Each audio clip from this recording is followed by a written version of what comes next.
촛불 시위가 다시 시작되니까 유통업계에서 촉각을 곤두세우고 있답니다. 유통업계는 2008년, 2016년 촛불 집회가 있을 때마다 그 인근에 있는 지역, 그러니까 백화점이나 호텔 쪽에 이 매출이 되게 많이 떨어졌답니다. 심한 경우에는 11%, 적은 경우에도 55%가량의 하락세가 있었다고 하는데요. 백화점도 편의점도 아니면 호텔도 그에 대한 이 충격을 적지 않게 받는 것 같습니다. 결국 이 윤석열 그 겸명 선포 이후에 지금 윤석열 대통령에 대한 이 윤석열 김건희에 대한 이 분노가 사람들을 촛불 집회로 불러들이고 있는데요. 그러면은 통상적으로 이제 일하는 사람들은 주말만 시간이 있다 보니까 토요일이나 일요일날 혹은 평일 저녁에 이 집회에 가게 되는데, 집회에 가서 그렇게 사람들이 모이게 되면 상대적으로 대형마트나 백화점에 가서 혹은 이제 호텔에 가서 이 지인들과 모여서 이 모임과 회식과 송년회 같은 걸 해야 되는데, 이제 그런 것들을 못할 가능성이 큰 거죠. 그러면 이제 되게 매수가 이제 깝깝해지는 거죠. 그러한 상황들을 지금의 윤석열 대통령이라고 하는 작자가, 윤대지가 상황을 그렇게 만들어 버렸어요. 이런 그냥 욕 나오는 상황이 어디 있습니까? 지가 경제적인 부분들을 좀 좋게 만들기 위해서 이 연말 연시에 분위기를 좀 좋게 만들어줘도 시원찮을 판인데, 이 개또라이 짓을 해가지고 나라를 파탄내 놨어요. 게다가 지금 하는 꼴은 코리아 디스카운트를 더 심하게 만들어 놨죠.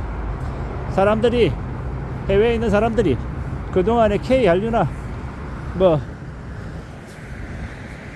K 드라마, K 푸드 이런 걸로 되게 인기를 끌고 관심을 많이 보였는데, 이 40몇 년 만에 겸영을 선포해버리고 난 이후에 해외 관광객들이 불안해서 국내 한국에 못 오는 거죠. 생각을 한번 해보십시오. 만약에 베트남에 만약에 겸영이 선포가 됐다고요. 그러면 자기 가족 중에 누군가가 베트남에 여행 간다 그러면 안 말리겠냐고요. 지금 가지 말라고 얘기 안 하겠냐고요. 똑같은 거라고요. 지금 한국의 언론들도 겸영을 2차로 또 시행할 수도 있다, 국지전을 벌릴 수도 있다 라고 얘기할 정도로 되게 우려스러운 이야기를 많이 하고 있어요. 이런 상황인데, 이런 상황에 한국에 여행 가라고 권유할 수 있겠냐고요. 가려고 마음먹은 사람들도 못 가게 막으려 할 거라는 겁니다. 그게 이제 지금 우리가 이제 겪고 있는 상황이다 라고 봐야죠. 유통이 좋아질 수 있겠습니까? 관광이 좋아질 수 있겠습니까? 게다가 수출도 괜찮을 수 있겠습니까? 한국에 있는 어떤 기업과 해외에서 합작하거나 협의하려고 하는데 지금 계엄령 리스크가 있는데, 이 전국이 매우 불안한데 이 협의를 하자고 아니면 협조하자고 이야기할 수 있겠냐고요. 미안한데 지금은 하지 말자, 좀 나중에 하자, 이렇게 얘기 안 하겠냐고요. 충분히 그럴 수 있잖아요. 그럴 수 있는 상황이 지금이다라고 저는 생각합니다. 앞으로 꽤 우려스러운 일들이 계속 벌어질 겁니다. 적어도 윤석열과 김건희가 저 자리에서 내려오지 않는 이상 어려울 거다라고 봐야죠. 외신들은 2025년 한 2분기 이전에, 내년 여름 이전에 아마 대선이 다시 치러지고 새로운 정부가 들어설 거라고 이야기합니다. 그렇게 되어야, 그래야 리스크가 좀 사라져야, 그래야 좀 더 안정이 되지 않겠나라고 생각합니다. 그 전까지는요 매우 혼란스러울 것 같습니다. 이게 무슨 나라인가 라는 생각이 드는 거죠. 보수든 진보든 국힘이든 민주당이든 최소한의 도리는 하라. 그리고 국민을 상대로 그런 개쓰레기 같은 짓거리들은 하지 말라고 얘기하죠. 이거는 스스로 쿠데타를 일으킨 거예요. 겸영 선포가 뭡니까? 겸영 선포하고 군인 동원해가지고 사람들 잡아들이고 국회의원 잡아들이고 적결 처분 죽여버리고 자기가 원하는 거 얻겠다라는 거잖아요. 그런데 대가리에 똥이 드는 인간들은 겸영 선포돼도 보통 사람들한테 영향 안 미치다 이렇게 개소리하고, 국민들에게 총불이 겨누는 군인은 없어요, 이런 개또라이 생각들을 합니다. 그런 생각하는 연놈들은 전부 다 잡아가지고 대가리에 총을 쏴야 됩니다. 그런 쓰레기 같은 생각을 하고 있으니까 윤석열 같은 놈이 겸영을 선포하는 거죠. 참 나라가 어쩌려고 이 모양까지 흘러갔나 라는 생각도 들고, 화도 나고, 좀 뭐가 잘못돼도 한참 잘못됐다는 생각이 자꾸 듭니다. 앞으로 우리가 살아가는 세상이 얼마나 이제 엉망이 되려나, 얼마나 개판이 되려나 라는 생각도 들고요. 좀 더 두려운 마음으로 좀 더 겁내면서 앞으로 일어나는 일들을 살펴봐야 될 것 같습니다. 유통업계는 이제 폭망이죠, 폭망.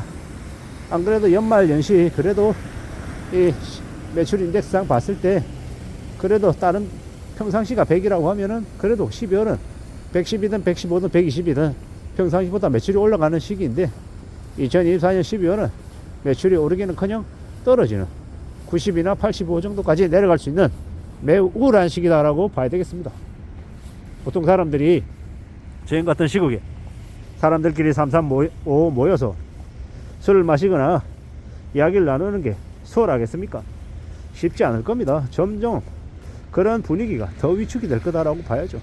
괜히 밖에서 잘못 이렇게 술 마시다가 늦은 밤에 계엄령 선포되면 어떡합니까? 어떻게 되긴 뭘 어떻게 돼요? 다 이제 경찰서 유치장으로 이제 다 감금되겠죠. 에이, 그럴 리 없다. 절대 그런 일 안 벌어진다 라고 얘기한 놈들은 뭐라고 얘기해야 되냐? 입을 찢어놔야 된다. 왜냐? 그런 일이 계엄령 때는 언제든지 일어날 수 있기 때문인 거죠. 나라 꼴이 이 모양까지 추락했는데도 우리 윤석열 대통령님은 그럴 리 없는 사람이다, 강직한 분이시다, 이런 개소리한 놈들이 있어요. 그런 놈들이 윤석열을 만들고 저렇게 또라이짓을 하게 했죠. 참 어처구니가 없는 나라입니다. 반란수계를 저렇게 냅두는 나라, 이게 뭐냐 싶은 거죠. 지금이라도 바로 체포해서 감금시켜야 됩니다. 그래야 저 돼지가, 윤돼지가 함부로 이상한 짓거리를 못하지 않겠냐라는 거죠.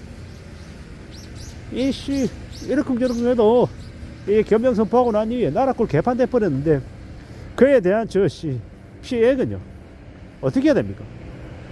마음 같아서는 윤석열 일가, 윤석열이나 김건희 가지고 있는 재산 전부 다 몰수해 가지고 저 경제적으로 피해 입은 부분 관련해서 국고로 다 환수해야 된다고 생각합니다.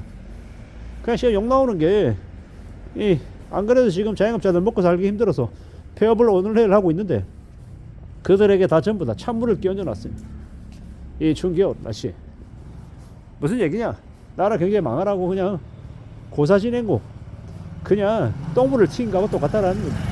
이런 짓거리를 벌인 게 이게 그냥 일반 범죄자가 아니라 대통령이라고 하니 그냥 더 어이가 없는 거죠. 이런 짓거리가 이미 벌어졌다라는 거 믿기 어려운 일입니다. 앞으로 어떻게 살아가려나, 어떤 일들이 더 벌어질지 두렵고 겁난다라는 겁니다. 정신 바짝 차리고 살아가야 될 것 같습니다. 참 암울한 시대를 우리가 살아가고 있는 것 같습니다. 이상입니다.